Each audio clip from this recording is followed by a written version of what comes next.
Bhavnagar SOG દ્વારા 15 ગ્રામ 310 milligram મેથામ્ફેટામીન MDMA અને અન્ય સામગ્રી સાથે એક વ્યક્તિને ઝડપી પાડ્યો છે, જેની કુલ કિંમત ₹1,48,310 જેટલી થાય છે।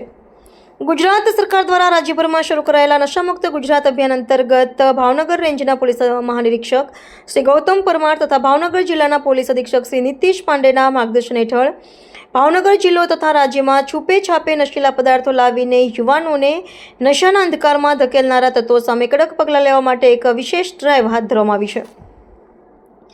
ભાવનગર જિલ્લામાં નશીલા પદાર્થોના ખતરાને પૂર્ણ રીતે ખતમ કરવા માટે નો ડ્રગ્સ ઇન ભાવનગર અભિયાન અંતર્ગત ભાવનગર પોલીસ દ્વારા સખત સૂચનાઓ આપવામાં આવી છે।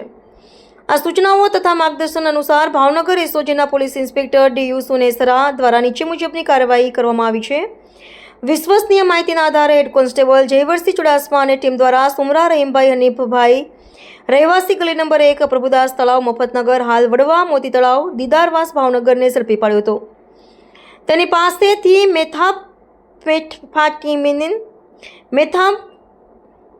પાસેથી મેથામ્ફેટામીન ડ્રગ્સ વજન 12 ગ્રામ 310 મિલીગ્રામ કિંમત ₹1,23,310 તથા 2 મોબાઈલ ફોન કિંમત ₹25,000 કુલ ₹1,48,310 જેટલો મુદ્દામાલ જપ્ત કરવામાં આવ્યો હતો। આ મામલે આરોપી સાથે NDPS એક્ટ મુજબ કાર્યવાહી કરીને એસઓજી હેડ કોન્સ્ટેબલ જયવીરસિંહ ચુડાસમાએ ગંગાજળિયા પોલીસ સ્ટેશનમાં ગુનો નોંધાવ્યો છે।